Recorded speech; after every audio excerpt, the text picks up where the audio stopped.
हरियाणा में राज्यसभा चुनाव के लिए सरगर्मियां तेज हो चली हैं। आपको बता दें कि कांग्रेस में भी चुनाव को लेकर हलचल जारी है।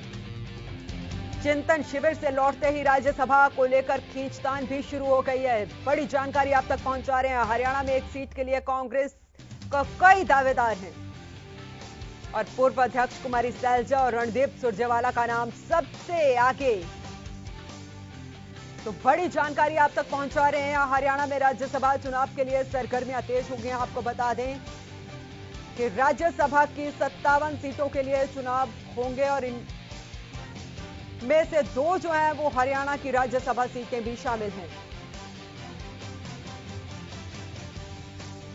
तो 15 राज्यों के 57 राज्यसभा सीटों पर चुनाव होंगे और 10 जून को ये चुनाव करवाए जाएंगे। आपको बता दें कि कांग्रेस में चुनाव को लेकर हलचल जारी है और चिंतन शिविर से लौटते ही राज्यसभा को लेकर खींचतान भी शुरू हो गई है।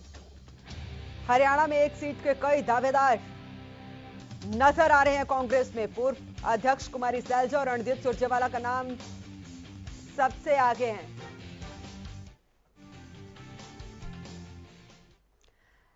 इसी खबर पर ज्यादा जानकारी के साथ मेरे सहयोगी सुशील कुमार जुड़ चुके हैं न्यूज रूम से। सुशील, आपके पास आऊंगी क्योंकि जिस तरीके से राज्यसभा की 57 सीटों पर चुनाव होना है उसको लेकर सरगर्मियां प्रदेश में भी तेज हो चली है। कांग्रेस में एक सीट को लेकर खींचतान लगातार देखी जा रही है।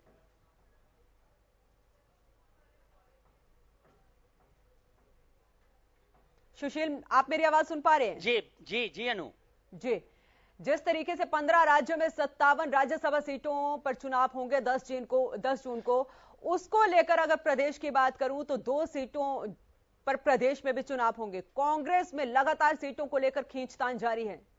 आप बिल्कुल अनु, देखिए पूरे देश में 57 सीटों पे चुनाव होने हैं राज्यसभा का और 10 जून को होने हैं। ऐसे में हरियाणा में 2 सीटें हैं और एक सीट, चूंकि 31 विधायक कांग्रेस के हैं तो माना जा रहा है कि एक सीट कांग्रेस के खाते में जाएगी और इसको लेकर कांग्रेस में घमासान शुरू हो गया है। कल ही चिंतन शिविर समाप्त हुआ है। सभी नेता हरियाणा लौटे हैं और हरियाणा में जो कांग्रेस एक सीट, जो राज्यसभा की एक सीट कांग्रेस के खाते में आ रही है उसको लेकर सरगर्मियां तेज हो गई है। सभी जोड़ तोड़ शुरू हो गया है, उधेड़ बुन शुरू हो गया है कि किसको भेजा जाए। हालांकि इसमें कुमारी सैलजा और रणदीप सुरजेवाला का नाम भी आगे चल रहा है, लेकिन हुड्डा के हाथ में जिस तरह से कमान है हरियाणा का, उनके प्रदेश अध्यक्ष हैं और खुद हुड्डा सीएलपी लीडर हैं, उनके बेटे राज्यसभा सांसद हैं, तो माना जा रहा है कि इस बार जो नाम हो सकते हैं उसमें हुड्डा गुट के लोगों का भी नाम आ सकता है। क्योंकि जातीय समीकरण भी देखा जा रहा है और उसके आधार पर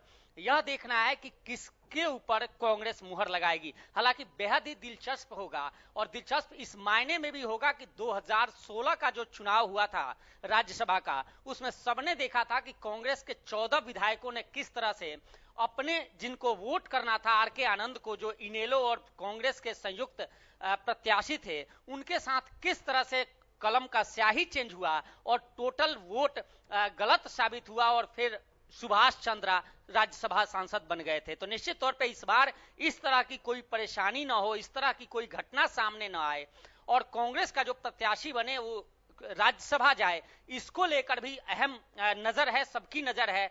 और साथ ही यह है कि कैंडिडेट कौन बनता है, क्योंकि जो माना जा रहा है कि कांग्रेस का मुख्य संगठन है वो कुमारी सैलजा को हटाने के बाद, प्रदेश अध्यक्ष के पद से हटाने के बाद उनको ओबलाइज करने के लिए राज्यसभा भेज सकती है। तो दूसरी तरफ रणदीप सुरजेवाला भी लगातार कोशिश में है कि वो राज्यसभा पहुंचे। दूसरी तरफ अब देखना है, अभी तक हुड्डा गुट से कोई बयान नहीं आया। हालांकि इससे पहले जब हमारी बात, लेकिन सुशील यहाँ पर जिक्र मैं करना चाहूंगी क्योंकि जब प्रदेश अध्यक्ष कांग्रेस ने बदला था तो किस तरीके से हर किसी का नाम ऊपर लिया जा रहा। उदय भान का पिछले दिन ही नाम सामने आया था कि उदय भान जो है वो प्रदेश अध्यक्ष हो सकते हैं कांग्रेस का। अभी कुमारी सैलजा का नाम और रणदीप सुरजेवाला का नाम सबसे आगे चल रहा है। तो क्या जब ये चुनाव होंगे या जब अनाउंसमेंट की जाएगी तो उस समय नाम जो है चेंज हो सकते हैं? निश्चित तौर पर देखिए, राज्यसभा कि सीट के लिए, एक सीट है उसके लिए नाम जो तय करने हैं अमूमन केंद्रीय कार्यालय से नाम तय होते हैं और वहां से नाम आते हैं। उसके बाद चूंकि प्रदेश के एमएलए ही चुनाव करते हैं, वही वोटिंग करते हैं। अब वह देखना है कि जो नाम तय होते हैं उनको परिप्रेक्ष्य में वोट होता है या नहीं। पिछले बार के समीकरण अलग थे और इस बार के समीकरण अलग हैं, तो निश्चित तौर पे अब डिपेंड करता है कि नाम पे, कि नाम किसका तय किया जाता है। और चूंकि प्रदेश अध्यक्ष हुड्डा खेमे से बनाया गया है, तो माना जा रहा है कि जो राज्यसभा भेजे जाएंगे वो कहीं ना कहीं जो दूसरे दल है उनको ओबलाइज कांग्रेस करेगी।